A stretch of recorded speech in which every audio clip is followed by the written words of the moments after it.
Good day, good day, good day, and welcome to another episode of Drew's Book Reviews. Finally, it's about time. I'm behind schedule, but I finally got to the January Viewer's Choice book review this month, and we're going to talk about Jim Butcher's The Furies of Calderon. I finally finished it here in February, even though it was a viewer's choice for the month of January's TBR. Stay tuned, that is coming right up here on Drew's Book Reviews.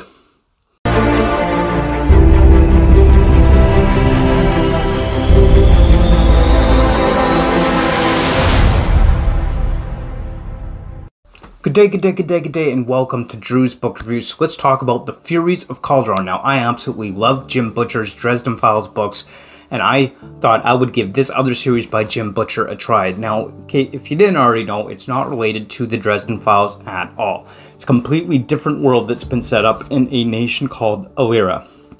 Hence the title of the series, The Codex Illyria. Now, if you haven't already, make sure you hit that like button, comment, and of course subscribe. I'll have links down to my socials down below, so my Discord, Bookstagram, and hardcover app website that you can check out down below. So let's talk a little bit about The Furies of Calderon and what I thought of this.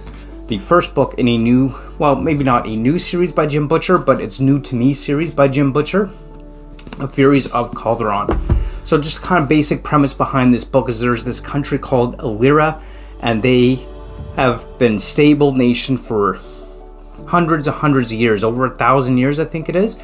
And there's this valley called Calderon where there's these group steadholders that live, and they all have this elemental magic, which I presume is throughout the entire nation of Illyria, or even the entire world that this exists in. And there is these groups of people that are referred to as savages that have these wild beasts that they use in their battle and warfare, and they are posing a threat to the Valley of Calderon. And only those with the Furies can save them, essentially. The military has to use their Furies to defend the Valley of Calderon. And Tavi, one of our main characters, he is old for someone without a Fury. Now, Fury is this elemental-based magic, essentially, where the Furies are like these elemental creatures of earth and wind and fire and metal and kind of cool stuff like that. So it's an elemental-based magic system that imbues this world, and each person tends to bond this Fury that is a Fury of a different type of element, giving them powers and ability to do different cool things with that bonding. You know, almost in a way, it kind of reminds me a little bit of the bonding between Spren and Knights Radiant from the Stormlight Archive, except that everybody has this bond except for Tavi.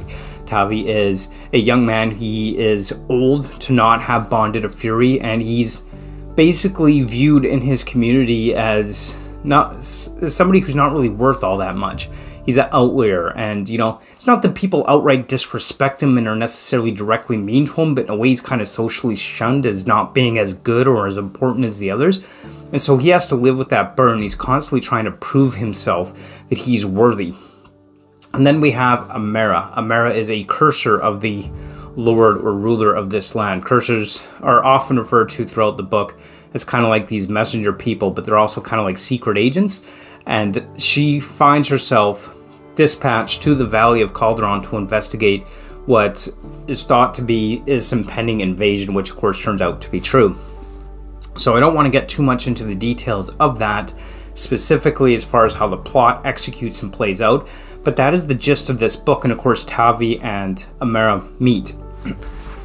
Now, I'll be honest, this book really does kind of feel like a setup to the greater series. I can honestly say that I don't feel at this point that I've become, you know, connected to or cared a lot about the characters. It's not to say that I don't care about them, I want them to succeed, but it's kind of like, well, you kind of know they're going to succeed, and it's not something that I've become like, rah, rah, go Tavi, go Amera just yet. Now, I feel like this is a setup for future books within the series, and as far as how it progresses and where it goes from here, I think this is just beginning to get started. Very much a first book feel, if that makes any sense. I don't know if it does, but if it makes any sense, very much a first book feel thus far in this world. I love how the elemental magic is set up there. I love this idea of bonding a Fury, as they're called, to bring about the powers that they have, whether that's, you know, water crafting or earth crafting or wind crafting.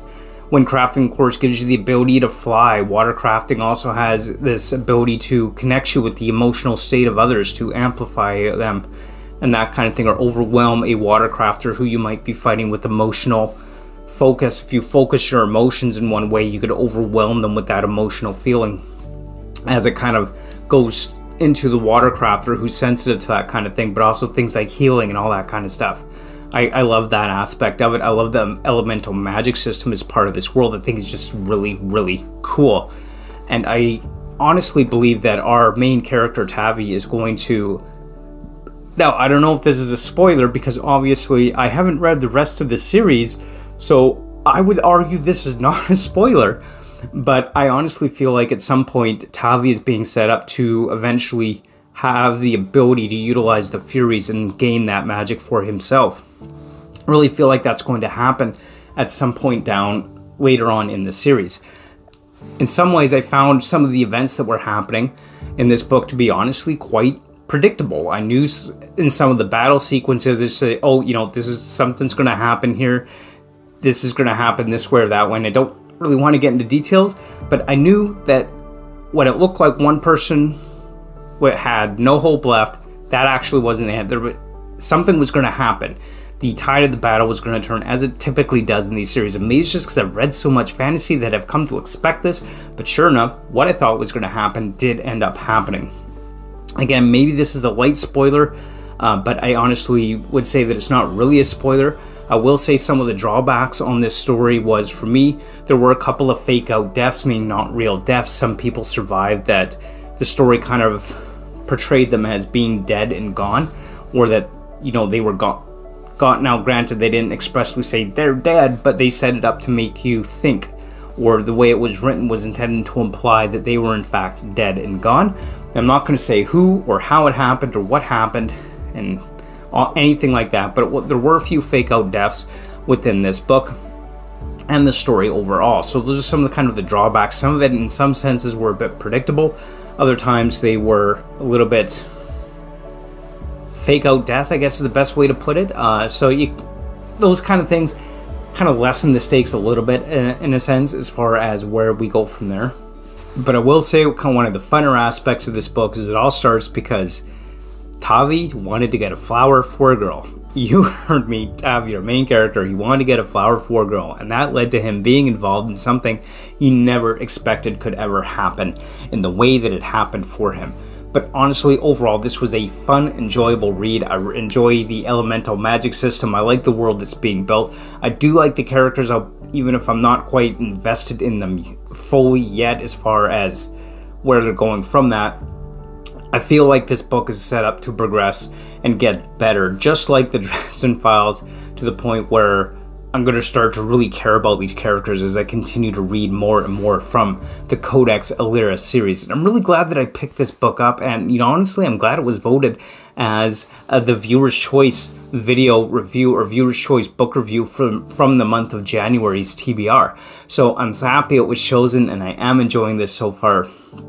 Those are just some of my thoughts here on Book 1, The Furies of Calderon, here on the Codex Alera, first book in this series. So definitely, you know, if you like that elemental magic system, if you enjoy that kind of fantasy setup, and this is definitely starting to feel like the farm boy trope, I might add. I mean, Tavi's just basically a shepherd, and we all know that his story is going somewhere, and I do look forward to seeing where that's going, and I look forward to seeing him grow as a character, and I look forward to becoming more invested in these characters as I go along the series. So there you have it. There are my thoughts on Book 1 of the Codex Alera, The Furies of Calderon. Thank you so much for watching, and I hope that you enjoyed this video. As always, don't forget to make sure you hit that like button, comment, subscribe. Let me know down below what you thought of this video. Let me know down below what you think of the Furies of Calderon or the Codex Alera in general. I'd love to hear from you. You can comment down below. Follow me on Bookstagram. Check me out over on Discord. You can join me. I'll have the link down below. Follow me over on Hardcover Social Network app. That'll be linked below as well. And thank you so much for watching, and as always, hope you're having a great day, and until next time, keep on reading. Bye!